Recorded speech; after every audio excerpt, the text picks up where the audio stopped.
Good afternoon, everyone, and welcome to the second session of our day. And I'm really glad to be joined here by Al, who is mindful of information of all sorts of things. And we have got Compliance Week this week, and we are doing a lot of things in the community about compliance, what you need. We've just done a load of resources today with website compliance, etc. And so there's a lot going on this week to support you and make it much easier for you to help you with anything compliant. So Al's joined us today to talk about the digital expectation for schools. And in some ways, what does it look like? What could you use? I mean, Al talks about EdTech quite a lot, and there's been some recent posts of actually what does it look like in schools and how can it actually support school leaders. I know he's going to talk about this a little bit.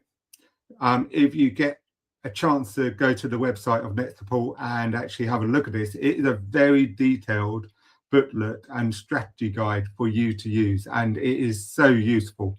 And I recommend anyone download it, or if you get in contact with them, I'm sure they'll send you a paper copy to you. And it's got so much information in there, so it's useful to get hold of that. So I'm going to hand over to Al now, and he's going to tell you all about it and how your school can do EdTech and make it smarter and safer and less stressful for school leaders. Thank you, Al. Thank you, Jonathan, and lovely to be here. Appreciate you giving a little heads up for that digital strategy guide. That's 100 and something pages of all sorts of insights. Most importantly, it's feedback from different peers about how they've tackled and done their digital strategy and the checklists that you might want to consider. Completely free, so do grab yourself a copy. Today's chat, I don't want to repeat everything that you can just download for free. So I wanted to take a bit of a chance to talk about not just the what you can do and how, but the why as well. And so gonna, for the next sort of 45 minutes or so, go through quite a bit of a journey, covering lots of stuff with the view that I'd rather overshare than undershare. And hopefully with it, there'll be some nuggets that are relevant to what you're doing. And you can either pause or you can get a copy of the presentation at the end. So either way, hopefully this will be of interest to you. So if you wouldn't mind just pulling my screen up for me, Jonathan, my share. There you go. And you'll see there's a slightly younger version of me who's going to be sharing on our journey today. And forgive me, lots to cover. So we might go at a little bit of a pace. A little bit about me. Don't need to cover too much today. I am a man of many hats because I'm not very good at saying no, but I have a passion around education, educational technology, governance, oversight, and just doing the right thing in our school system. And when I'm not talking about it and learning about it, I tend to write about it too. So there you go. Let's focus on some of the conversations right now. And you might say, Al, we've just dived into a conversation about tech and you've gone straight to educational quality descriptors, and that's really not what I was expecting. But I think we need to remember that often when we start having conversations in our schools, in our trusts, whatever our status, around the role of digital, we're always thinking somewhere on the lines, or should be, about how they can be appropriate levers for what we're trying to do in our school, the areas we're trying to develop, improve. And we can always think of ways where digital can either improve the way that we can assess data and information from a leadership perspective, improve communication, workforce, reduce workload, things we'll talk about, right the way through to how can we have an improved teaching and learning. So there's a purpose behind this in terms of our bigger picture thinking. And alongside that, I think it's really important to remember that digital is very much about being a capacity enabler. It's not the panacea to anything, but what it does do is unlock, hopefully, capacity to do more of the human-to-human things. Now, you might say, what do we need capacity for when it comes to tech? That's my effort there, captured from good old Ray Bell there, of a typical multi-academy trust IT infrastructure. You'll see there's all sorts of technology, from information systems to our building operations, cyber security, network management, before we get to the juicy stuff about the teaching and learning type tools we see within the classroom. So when we're thinking digital, we're thinking about bringing together our thoughts on how we can be more effective. It's really important that we start by actually looking backwards. What have we already got? How is it interconnected? How can we make sure that we're using what we have more effectively?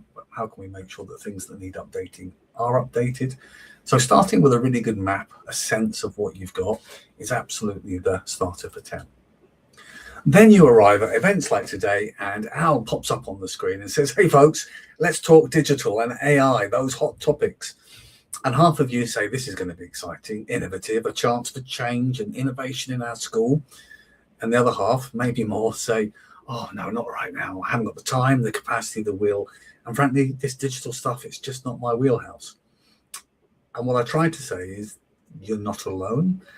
Many folks feel like the pace of change, the expectation of acquiring new skills, and particularly of a digital landscape, is a little bit overwhelming. So I'm really trying to drill that down over the next 45 minutes into a little bit of a summary, a bit like this, an 8-point cycle, how we could deliver change, how we could check our foundations, what have we got, how we could prioritize what we want to do next, how we can look at where there's an opportunity versus risk, particularly think around AI, how we could set some principles or a policy for use, how we could test things before we trust them, how we could check feedback on an ongoing basis to make sure we're getting the most out of what we've got, and then how do we scale and sustain. Let's have more of this, it's working well, or actually recognize that actually there's no evidence of impact from this, so we need to revisit. And if we think of it in that process, maybe we'll make this just a little bit more accessible and interesting.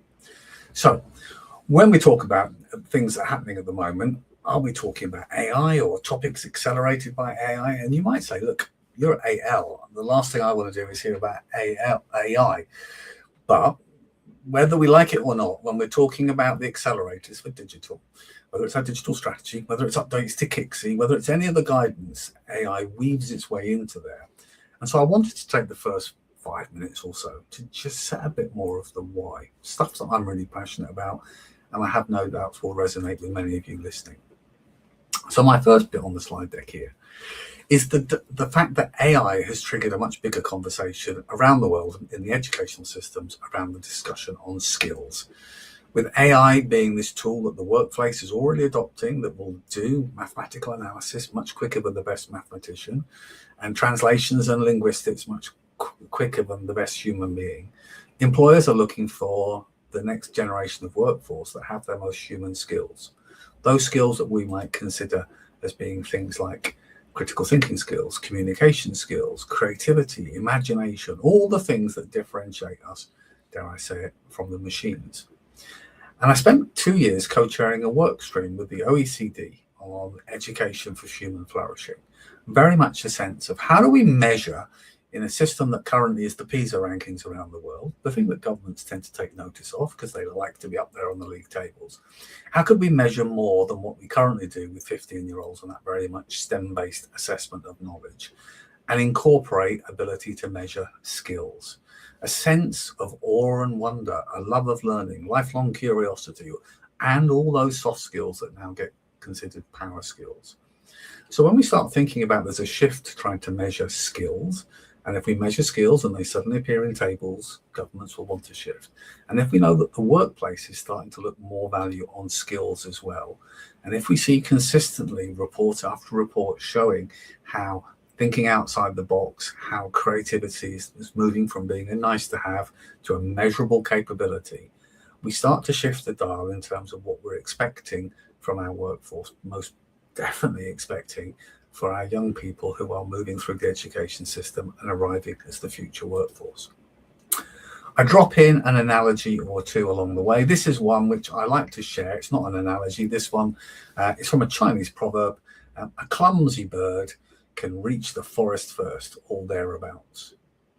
And it basically signposts that whilst in the West we have a mindset that the most academic and able child will be the most successful through school and in life, there's an Eastern mindset which is actually you don't have to be the fastest flying. If you work hard, you put the effort in, you can basically say that you can compensate for your lack of natural talent by effort, hard work, and so on. The clumsy bird can still get to the forest first if it gets up earlier and it works harder. And I like that mindset because I think very much what we're seeing is an upside down of the education system. In the future, we're going to see the future workforce being the people with the broadest set of human skills that are most attractive and probably therefore the ones that are most successful in their careers. And to balance things out, because I like it, my picture I changed there to being in a thunderstorm. And I like this quote. I think it's one of those ones where it's Calvin Coolidge, nothing in this world can take the place of persistence. education will not. The world is full of educated derelicts. So persistence and determination alone are omnipotent. And if we ever wanted to remind our learners about there's no glass ceilings, there's no barriers now, and it's not about the most academic will be successful, and if you're not academic, you won't be. We've now got lots of different pathways and expectations. What I do hear people say, before we get on to the juicy stuff, is with the advent of AI and other technology, we've got a real consideration and challenge when it comes to assessment. Now, top of the tree, probably the most high-level assessment we can think of in terms of a qualification would be a doctorate, Dr. Al. In my case, I've got my 5-meter swim badge, and I'm very happy about that. I've included it here, and I'll explain why in a second. So the first thing is, when it comes to assessment, we struggle with how we're going to assess if we've got access to cheating, we've got digital AI, we've got tools and resources.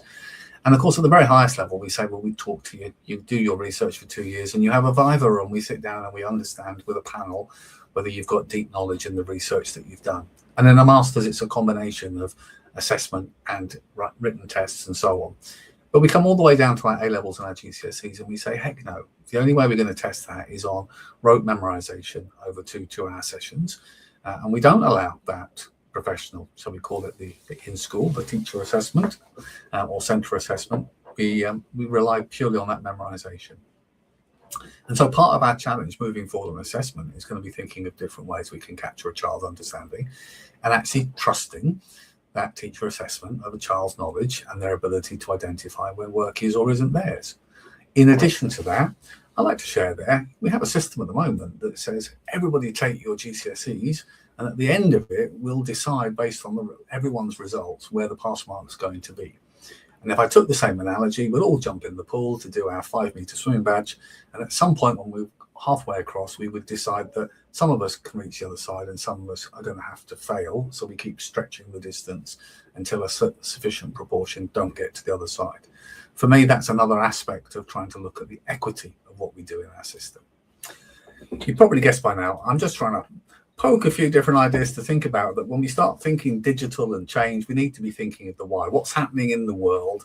And so I'm just trying to share some resources where we talk about how there's a really, really clear message now about how we want to develop skills, including digital skills at the heart, one of those core skills for our learners, and how we can't ignore the fact that AI is a factor. We need to build both competency for our staff and for our students to use safely and effectively where appropriate. And if you're a primary teacher, you will probably be rightly saying, I don't necessarily see there's a fit for this, but we see digital interwoven very much from year 1 onwards. We see all sorts of conversations around universal design for learning and one device per child in certain places. So there's lots and lots of opportunities for us to talk about it. And I've just shared some bits here, again, slightly off topic, but I wanted to include the context of how we're going to be changing and thinking about different ways to capture assessment. And that actually, when it comes to future skills, much as we love our education system, recognizing its limitations and restrictions and all that goes with it, we should also be mindful that actually the things that increasingly are becoming the most powerful in shifting your career forward to the next level and your promotion and pay rise is looking at micro-credentials. And we need to be mindful that actually our ability to learn and evidence our learning is changing, and our education system needs to keep up. So those are all reasons why we need to be thinking about what's happening right now and how we start to plan change from having a vision and a strategy through to making sure that people are familiar within the organization on what we're trying to do, the timeline we're trying to do, our purpose, setting our why and beyond. And that's no different to introducing change at a curriculum level, at a structural level, to delivering on our digital strategy or our digital evolution. Because bearing in mind, we've got all sorts of feedback coming in from government on a consistent basis. So we've now had Every Child Achieving and Thriving very recently. You can see there's some key highlights I've just stuck on here, not particularly digital. There are a few bits that do absolutely align in there, but lots of these things will be, if I think about my trust risk register, actually some of the things that are top of my list now on a termly basis are things like recruitment and retention, where digital absolutely can be a lever to free up resource and time. There can be attendance, but attendance might be about making the curriculum more accessible so some of our children are able to engage more and feel more purposeful in coming into school. So there might be a link there. There's lots of things. Send accessibility, looking at the tools to make sure that our learning and our curriculum is most accessible and fair to all. Lots of things to be mindful of. But what we do know is lots of school leaders are highlighting that they're concerned about policy and SEND funding and all sorts. So we've got a really, really tough capacity-based system going on in our schools. And when we want to do change, I like to just remind ourselves at the start of our journey, we've got that talent and intellectual cost, financial cost, and the time to do things. We have to measure up what the benefit and impact is going to be versus the time and cost that go with it. So we're going to start moving to techie, don't you worry, but I always feel this is an important one to encourage us to go away within our respective schools and trusts and just think and question ourselves about why we're doing this. Now, often what happens when I start talking about how do we check in on our digital and what's happening, I start with this, which is, do you actually know where each of your schools is right now? And this is the David Carter model here. But do you know whether all your schools are the same, or some you're trying to stabilize, some you're trying to improve, and some you're trying to sustain? And why that's important is because you can't expect your digital aspirations for this year or your termly measures and assessment of what you're doing to be consistent for all the schools. Some will have different priorities. Some will have different digital ecosystems in place already in terms of the IT estate and also in terms of the teacher cohort's confidence and skill set. So you need to be really, really clear on where you're at right now before you start moving forward and starting to think about how you can identify some of those digital levers. And actually, more often than not, when I sit down with a group, leadership and trust board, there's often difference of opinions in terms of how you would categorize each of your schools. So I think it's a really important one to start because it also sets expectations to be really realistic when you start moving on your digital levers. Okay, so we know why we're doing this. We recognize this is about capacity. We recognize this is about improvement. And we recognize we've got to have a really clear plan and we've got to have some tools for how we can check in and see what's happening on a regular basis. How do we keep a grip on where we're moving? Well, the start of everything, really, really feeds deep down to the need for digital co-production. We start at the heart. You'd be shocked to hear with teachers and students, and I always put and parents, depending on age and stage. But we're talking right in that central point about what is it we're trying to achieve? How will digital unlock capacity, impact, purpose? Where's the pedagogical alignment for why we might be looking at doing something different? Then we have our senior leadership team and the school development plan that might align some of our priorities. We hear you, but this is the things we've really identified to target this year as our core priorities. Our network manager and IT admin team are there to make sure we're not trying to build on sandy land. We've got finite resources. We've absolutely got to think about some of these challenges like cybersecurity and other things. So they need to be part of that discussion. Often, when it comes to that termly check-in, there's some friction there between who's running this, who's been involved in the conversation. And if things are struggling or we've reached a pause or an impasse, it can be really difficult if the network manager and IT team haven't been involved in the original training and delivery of technology. We've got a big conversation at the moment, which is a growing conversation around data privacy, making sure that what we do with the data we collect in our schools and in our trusts is used purposefully and is kept safe. That obviously will impact when we start thinking about, well, what tools are we looking at, whether they're AI or just regular digital curriculum tools. We have that usual thought we should be doing in our heads. What data does it capture? Where does it store? Who has access to it? And for how long? And that combination there is the bit that allows us to consider the risk implications of any apps and data we're doing. But you know what? It's nothing new. We do a DPIA for everything from our CCTV to any technology we do. And it's the same process with some extra questions when it comes to AI. Then we have accessibility and SEND. And I like to just remind everybody here that when we look at products and digital technology, historically, we've tended to look for the tool that offers the most for the money. This one's got more features for the same price, so we'll better go for that one. Luckily, we've learned, we've adapted, and we're much smarter and wiser now. We recognize the best product is the one that's easiest to install, maintain, and use. It's the one that's platform agnostic and is consistent and accessible for as many of our learners as possible. So understanding that accessibility piece is really, really key. Safeguarding. I'll mention safeguarding a few times. Kingsley's making it really, really clear, as it always has done.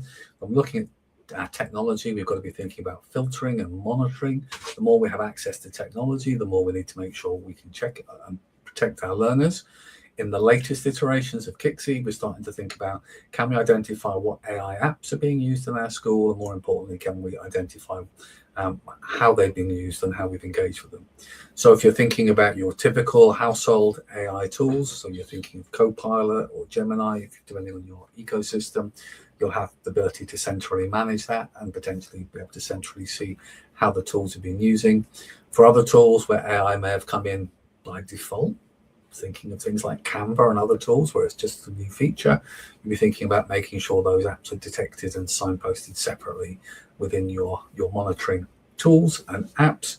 And then we've also got around that governance, which is our check and balance, not just the what and how, but the why, and also the question about how you're going to measure your impact. We're going to come on to that, but what's the point of doing something if you haven't got some mechanism for impact? Now, I would flag at this point, we'll come on to measures, we are pre-programmed in education to think of impact being in some measure of progress and attainment.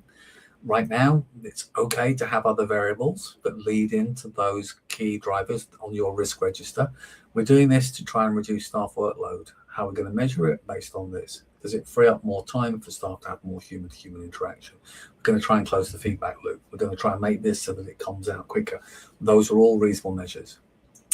Any of you listening from a finance perspective, well, just got to say it as it is. Finance is here not to dictate the journey, but it might dictate the speed of the journey. And what we're looking at is making sure, again, we make decisions about things that are sustainable. If you're only thinking about this year and this year's budget, then your digital strategy really should be thinking about 3-5 years. So the choices you make in your investments are things that can be sustained. And don't forget, first step of a digital strategy is not to go out and spend. It's to figure out what you've got and how well you're using it before you do anything else. Let's crack on at pace. I'm very lucky. Sylvia Duckworth always does these nice sketch notes and she lets me use them in my presentations and in my books. So what we probably need to recognise is the biggest barrier to successful use of technology is not the technology, much as it's convenient to say so, but it's actually that we don't put something into support and building teacher confidence. And let's be honest, I'm sharing an agnostic picture here, but it absolutely would be the case when we think about artificial intelligence and apps. We start with the fact that we've introduced something and I'm in survival mode and I'm really not sure how to use it and I'm worried if my students access something. I'm starting to build confidence and mastery in the tool. I've had some training and I'm building my skills to actually I can use this purposefully at the right times in my lessons and I'm starting to think about ways to make impact. And finally, I'm looking at ways that I can use that to help innovate. And that, of course, is the key, is looking for ways that we can help deliver and innovate. Now, if we move beyond that, there's a few little stands I do like to share, which I think is important because we always feel like, you know what, I'm struggling with this makes me nervous. Am I the only one that's nervous? And so in this case, just to reassure, you're not the only one that's. Well, I want to remember that confidence is something where we can see when it comes to the use of AI and technology that our most experienced 15+ year teachers are the ones who have the least confidence when it comes to using those tools. Not a surprise, really. Many of them, this has arrived very much, you know, out of the blue and something where it hasn't been something we've used for decades within our classrooms.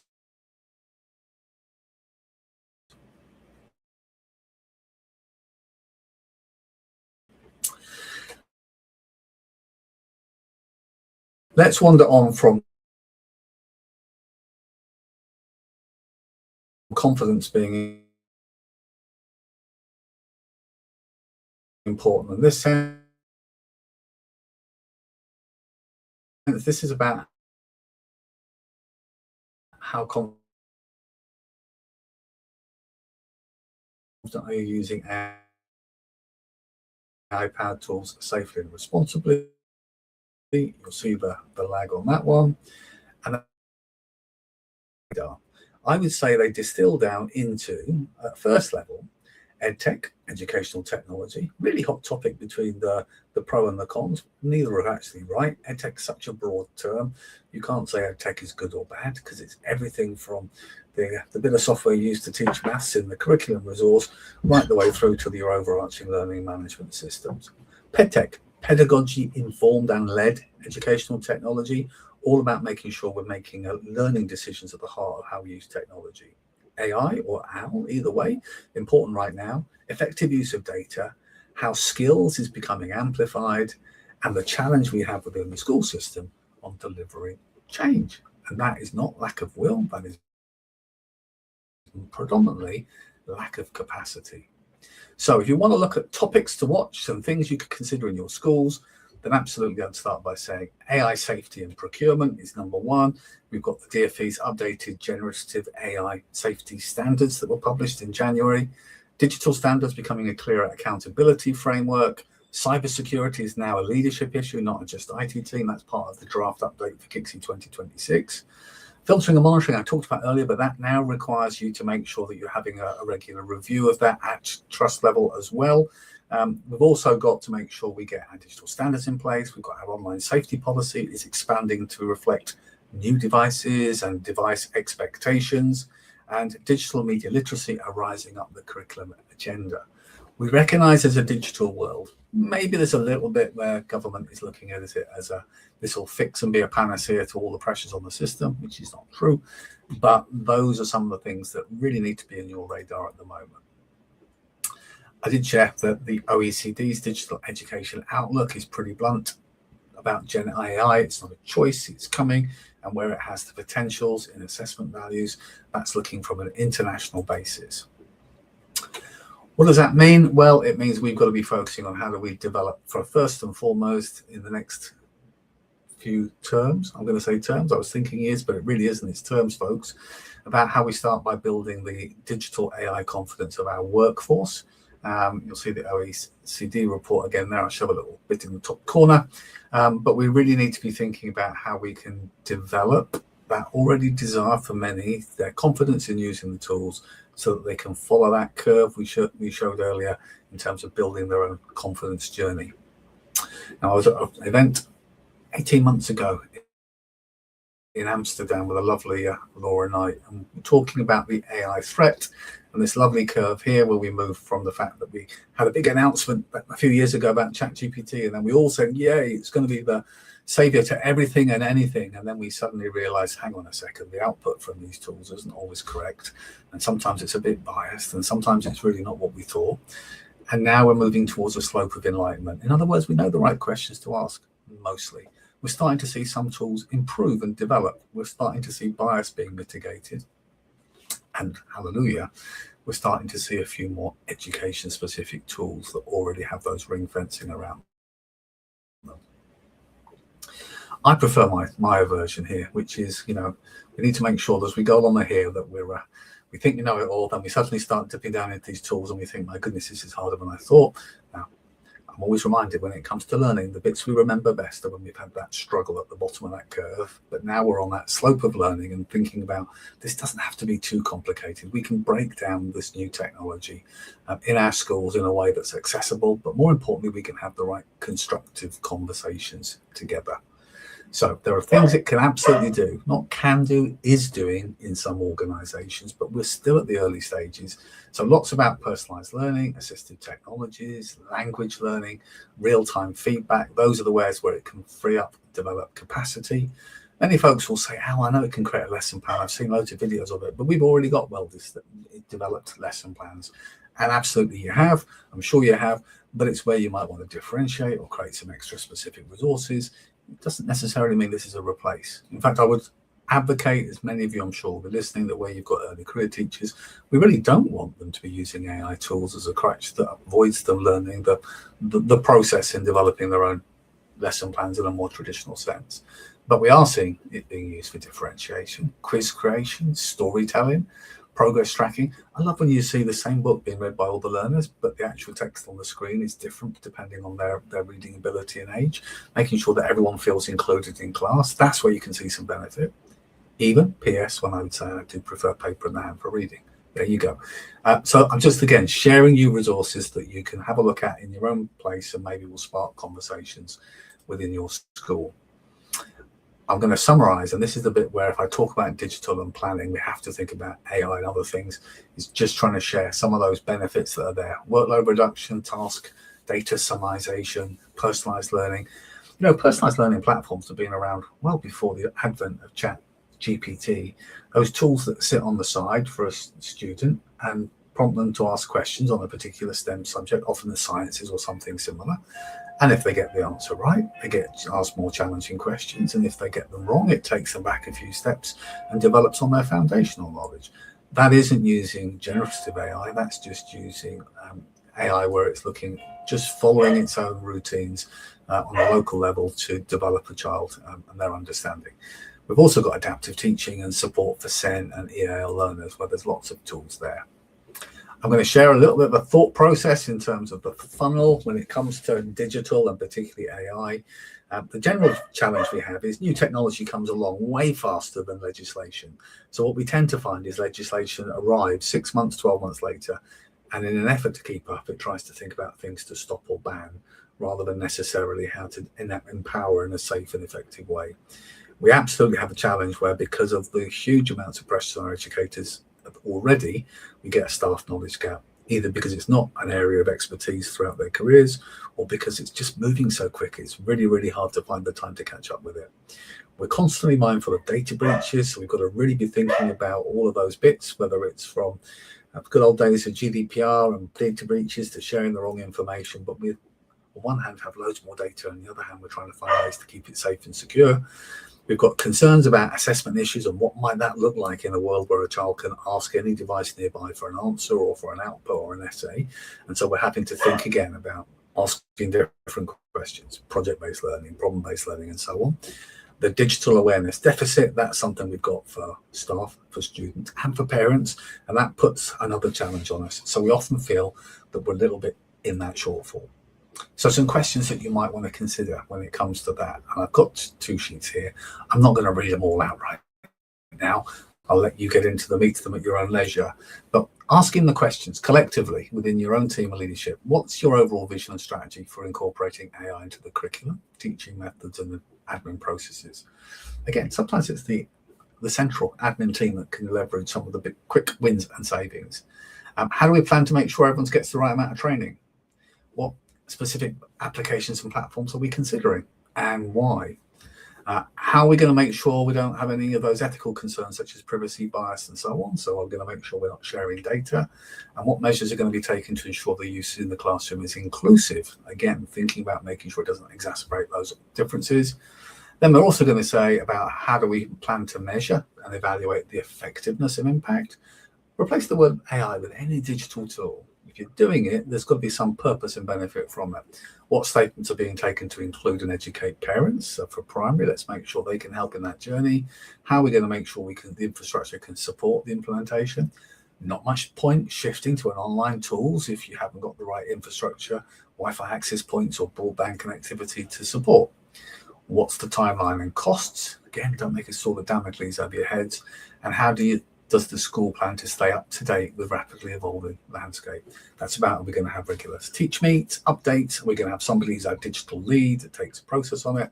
Oh, but what we're going to need first of all is a policy. How are we going to make sure?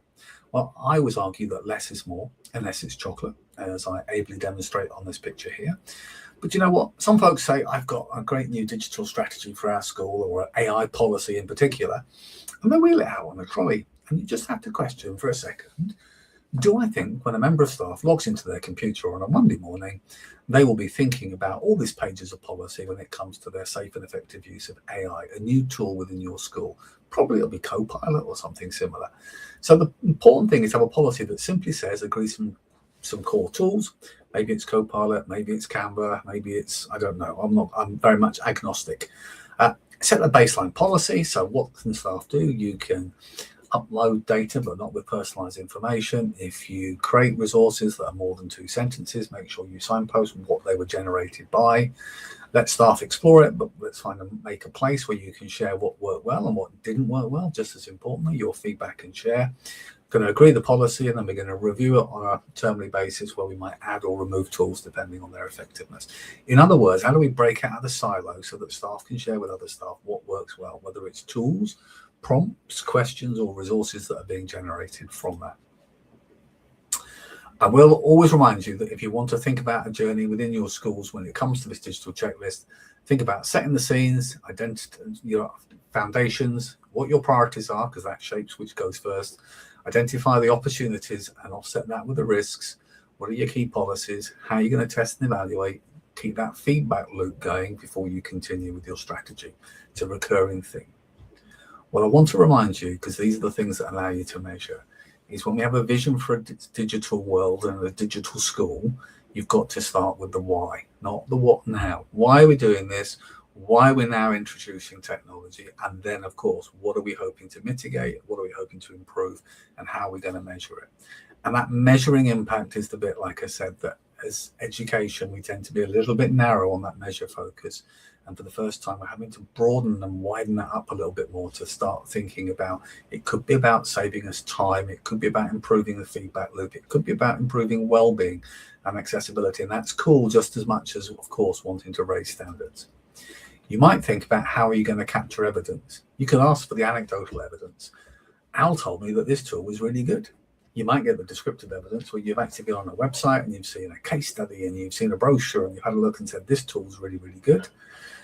You might look at the correlational evidence to compare between two classes who have been evaluating technology and see whether you can measure impact. And depending on it, when it comes to the causal evidence, you might be thinking in terms of let's have a look at the research and white paper that you have in terms of showing that impact. Then, and only then, can you move on to the how might I flip that together into some kind of simple checklist. And so my simple kind of rubric that I would encourage you to do is to separate the consideration about technology that you're looking at between pedagogy and technology. Think from a teaching and a pedagogy perspective, does this tool, and bear in mind we've got all sorts of different tools here, so not everyone will have the exact same question, but does the item align with our curriculum? Are we clear that we've done a questionnaire, we've understood what we're trying to do with the content? Have we made sure we haven't got something that already does it? And do we have an understanding of the pedagogical purpose of this item, how it's going to be used within teaching and learning? And if in parallel to that, we can say, does the item work with any current and future devices? So is it platform agnostic or going to lock us into something? Does it work with our current infrastructure or perhaps require a gigabit live connection? So again, exaggerate for effect. Does it meet the school privacy policy? So the privacy policy, we've got one level. So one level of our privacy policy is thinking about our data protection and impact assessment. So being really, really clear about transparency of where our data is, that it's not being shared with any third parties, how long it's retained for, our ability to control access to that data. And then we've got the next little nuance that sits alongside it, which is our AI policy. And our AI policy will go beyond that in terms of making sure that our data and identifiable information isn't being shared with any third parties, how we have access and control for that, and the guardrails that work the other way around, which is the tools that separate to selecting here, but in the bigger picture, the tools that are also making sure that we have the guardrails protecting what content our students have access to and how we're informed and made aware per the Kingsley if our child is accessing content that may place them at risk or harm. And those need to be the ones that sit the non-negotiables, because we've got an expectation around Kingsley. We've just got an increased new one now, which is to make sure that it's brought as a discussion point to our governing bodies and our trust boards on a termly basis to make sure we're really, really clear that we are monitoring and taking the right interventions based on what we see. If all of those are a yay, then I suppose that's the point where you can say, actually, we can use a bit of our hard fought time to actually review the tool physically. We've checked it from a technological and a pedagogical perspective, and now we can make sure and check whether it's been discussed by staff, whether the vendor's done a presentation, have we done an evaluation in our school for an extended period of time, and did the evaluators conclude that the item had benefit to learning? Maybe if it was an MIS, it might be benefit to data access and process. Maybe it was a different kind of tool. And then finally, we have that recommendation to the senior leadership team. So that kind of follows us through those little steps there. We'll come on the whole straight, and I can see there'll be a few questions popping in that we can talk through. What I like to share is that when we're thinking about our strategy, start thinking of breaking it down, because we have a problem here when it comes to digital, that we don't want to make it just something that one person or SLT have to manage. It's not doable in reality, nor was it reasonable to expect everyone to have the same experience and skill set. So my recommendation, and you can pick different categories, there's no hard and fast rule, is break down your digital implementation, your digital strategy, aligning it with digital standards, into innovating learning, your students' digital skills. You can build in digital citizenship as well as their skill set there. Teacher skills, developing teacher confidence and skills, the CPD that you wrap around that. Technology and infrastructure, making sure we've got the right foundations in place. Effective communication, how, got to wrap around to an end there, that's not very good, but how can we make sure that we use our technology purposely to support and improve communication across our schools, leadership to staff, staff to staff, and staff to parents and students. And then last but not least, can we make sure that we also use this to support everybody's well-being? Are there ways that technology can be used to reduce workload, close the feedback loop, improve communication and support for our most vulnerable learners? Now, if we were looking at things like the current legislation, the most updated one in terms of meeting digital and technology standards in our schools and colleges, something that's very, very fresh in terms of the most recent update, you're probably in a good place if you can say yes to most of these questions. Do we know who leads our digital strategy? And we can say, yes, it's Fred, but Fred's broken it down into 6 people of Rod, Jane and Freddie. I think that's the first half of Rainbow. So I should probably quit there because I don't know that Zippy and George would count as extra headings.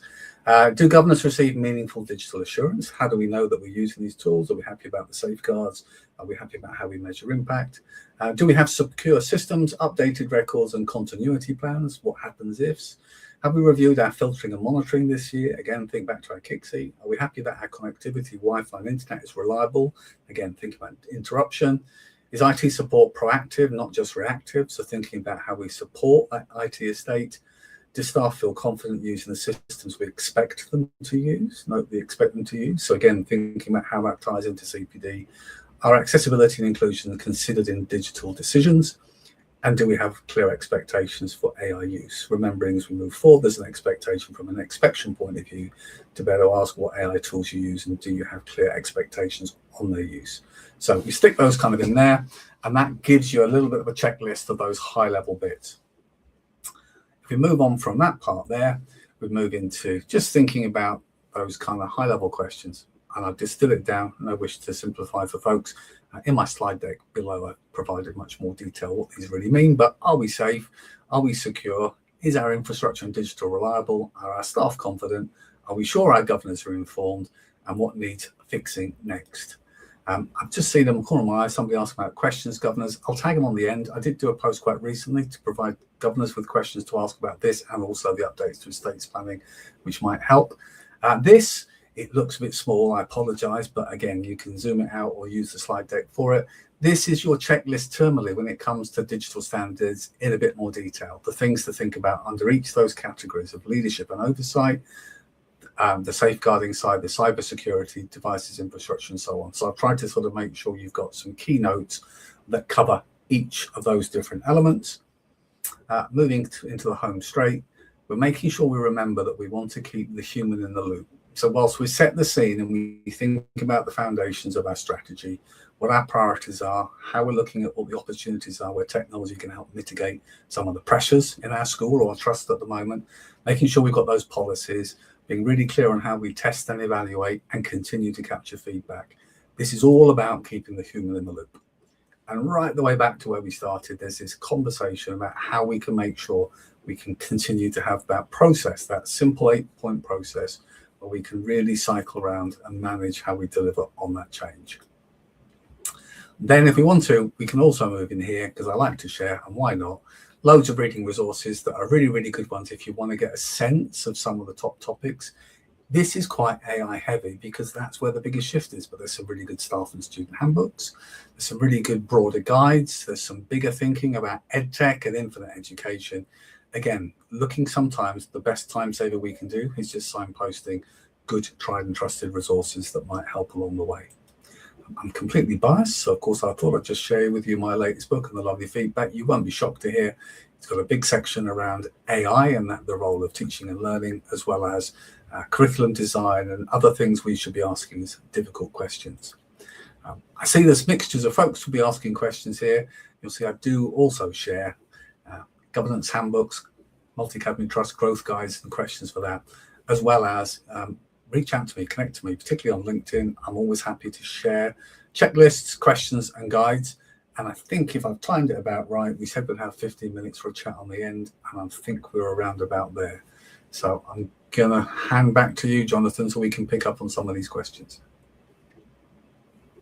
Wow, what a lot of information there, and really helpful. I mean, I like the half-termly, what they need to do for the digital strategies. I like all the background on it. It's very well researched. And if anyone is following you on LinkedIn, every Saturday or a couple of times a month. Most Saturdays, yeah.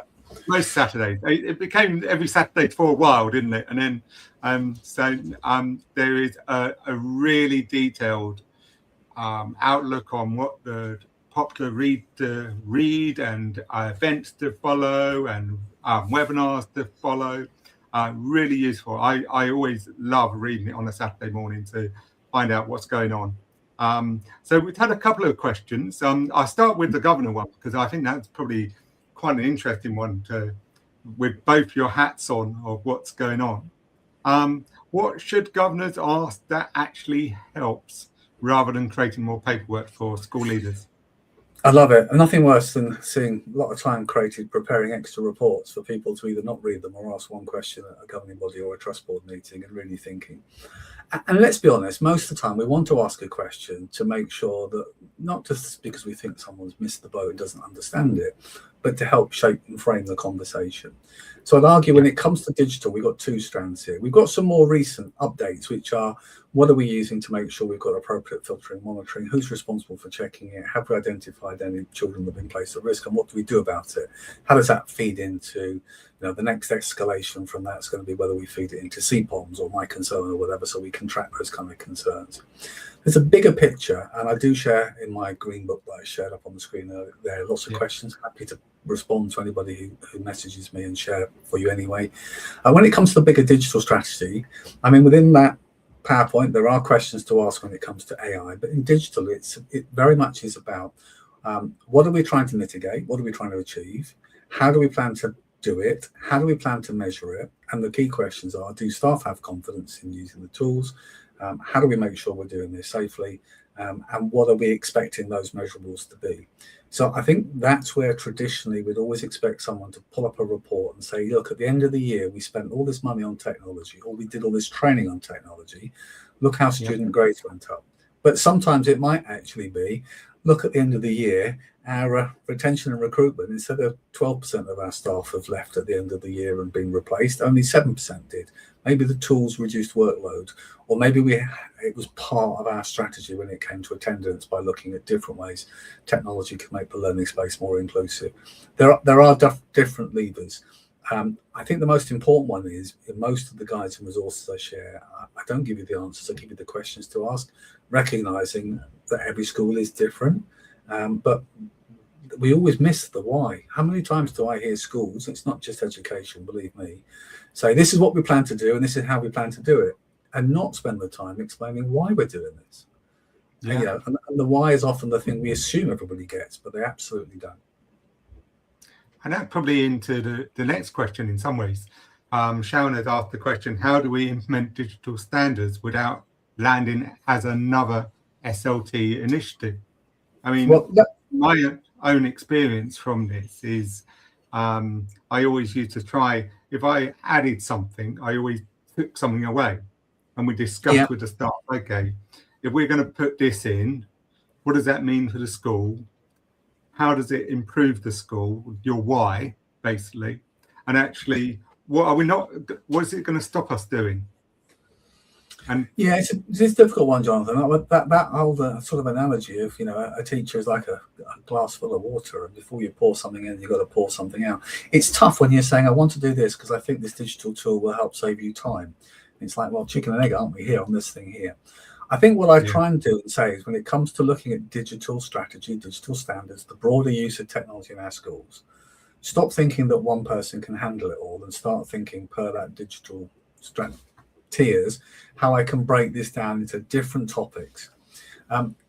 It's a bit of a touchy one, but I can say it because I've got enough grey hairs to qualify now. But most things we do in our schools and trusts, we assume that our leadership team are best experienced and best qualified to lead the conversation. And then we move into digital and AI, and we go, actually, you're really not, because you don't have any lived experience of these tools in the classroom yourself, and technology may not be your area of confidence.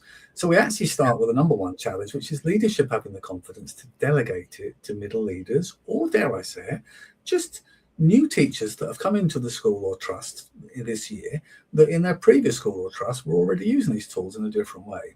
And so we have to empower that conversation around digital to be spread. But some of it's around how do we build in over the next 2 years, developing our teachers' digital skills and confidence. Part is about how do we develop our students' digital skills, digital citizenship. And of course, now we're thinking about safe use of AI, understanding of bias, understanding of algorithms, understanding about fake media, as well as all the risks and concerns of social media. And then we've got the whole conversation about, well, we've got to plan for the foundations. We end up at the end of the year saying we've got just enough budget for this, and the IT manager says, well, we've got 6 main switches on the backbone of our school network that we can't get any more fixes for cybersecurity because they're out of date. We need to buy new ones, and that's £60,000, and it wasn't on our radar. Back to our let's get the big picture. So if we start doing that, then actually we don't put the weight of shoulders on one person. We just have that understanding that maybe our priorities will then be shaped by our SLT and our school development plan, SF, whatever, as to what areas we want to target first. Sounds good. Sounds good. And the final question from the community is, what are the non-negotiables that you should have in place for digital safeguarding right now? Oh, good one. Well, I mean, Kingsley sets out the basics, I suppose, although that's only part of the equation, in the sense that we would always make sure that any device a child's got access to, we should have appropriate filtering and monitoring. Now, in truth, a lot of the filtering happens from your school ISP that will have things that will block out things like the CEOP list. And then we'll be having the kind of extra lists that filter out things where we've got children at risk and digital harm. Then we'll have our monitoring apps that will be looking on the desktop of the device and making sure if the child's typing, copying, engaging in certain content, it will indicate if they're at risk. We've then got applications, which links into making the right choices, where we want to know, and everybody should have on their website for any product, they should have their data processing agreement and their digital details of, if it's a cloud-based application, what information do you have to sign in with, what information is stored, what do we upload? So we start thinking about a data protection impact assessment. My view is if you can't see where the data is stored, they haven't got clarity that it's stored within the UK, EU, and you haven't got clarification that the data isn't being shared with any third party moving on, it should be a hard no. I think one of the biggest issues we have right now is the transparent sharing of data by organisations onwards and upwards to be used for marketing and other stuff. And I think we're perfectly entitled in education to say, if it's not clear and transparent, you should say no unless the vendor can do. There are also some good groups where you can go check out and get better advice. Certainly if you're a network manager who often ends up being involved in that DPIA process, speak to the Association of Network Managers in Education, great cohort, get the advice of 10 other trust IT managers or folks and make sure you're not blind to that side. Then there's the bit when we've got AI now, so we start thinking about, well, the tools we use in our school have a really clear policy about what staff can use. Set the core tools. I would recommend, if you're Microsoft, just use Copilot. If you're Google's called Gemini, set the conditions, what you can and can't upload, what you can and can't take from it without signposting. So just like citing copy from a book, you say, this was created by using Copilot, and other staff picking up your lesson plan or resources can see that what was added, and hopefully make sure that reminds them to double check and balance. Transparency is the key. If you can't see the data, you haven't got clarity on whether it's being shared or not, don't go there. Outside of the core app, look for ring-fenced applications, the ones that are built specifically for schools. You know, the Teachmates, SLT AIs, there's lots of tools out there, and I'm very agnostic, but look for tools that have real clarity in terms of ring-fencing and visibility of where your data is stored. And like all things, you know, we often feel like we're alone trying to make big decisions. There's a whole community of really good folks. I'm going to have to put one out there because I'm biased, because I sit on the advisory board. There is a new Institute for AI in Education. set up with York St John University, supporting research and teachers at primary and upwards in terms of the effective and safe use of AI. So connect and just ask people if they've got good frameworks you can share or things that you can look at. And some of those books are crackers in terms of plain English basics, step-by-step guides.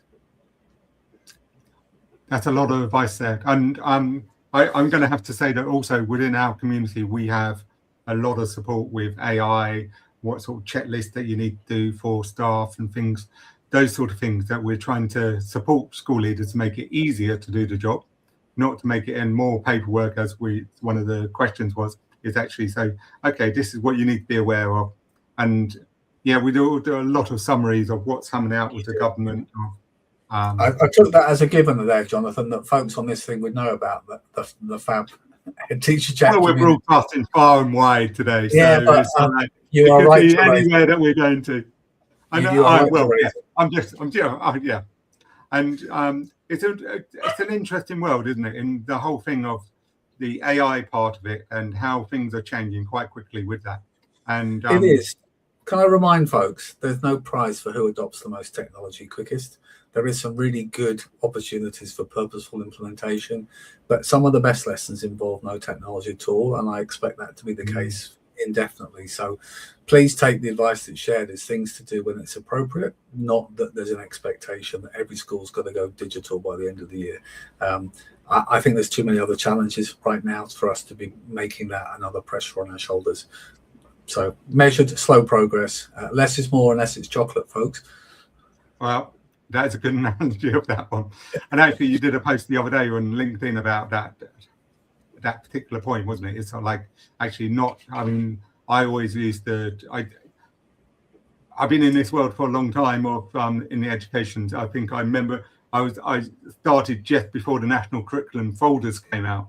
So and even then it was IT. What we're doing in IT back then and how we're going to do things, and actually always been a conversation. It doesn't replace the teaching. Actually, if there's a better way to do it, it's always been the case of if there's a better way to do it and it doesn't involve EdTech, then do it that way. EdTech's there to support you, not to replace you. Yeah, I think we all need to get past the fear factor. EdTech, AI, whatever term you want to use for it. Anybody who thinks it's a zero-sum game, that or a human being, is missing the point. It's about freeing up time so you can have more human-to-human interaction in the school. Exactly. And what I see at the moment is there's a lot of products out there that are really supporting school leaders and teachers into having more time to do the day-to-day teaching of the children. So if it's an assessment, if it's reducing workload for the finance team, or if it is or anything like that, there are lots of good products out there to actually be using. So we're nearly coming up to our time. So all I'm going to say is thank you very much, Al. If there's anyone who wants to find more information, they go to NetSupport website. Is that right? NetSupport website is the best place you can get your free 100 and something page digital strategy guide. Always good. So www.netsupportsoftware.com. And do connect with me on LinkedIn, where I will always be sharing resources. And as Jonathan said, weekly, bi-weekly update on a Saturday morning of all things happening in AI and EdTech. Yeah, and it is a brilliant read. So definitely recommend you doing that. So thank you again. And thank you for everyone for joining us. I hope you have a good day and enjoying the sunshine, because we've got sunshine here for once. So we're hopefully it's now for the rest of the year, sort of nice sunshine and not too wet. Anyway, take care, everyone, and I see you soon.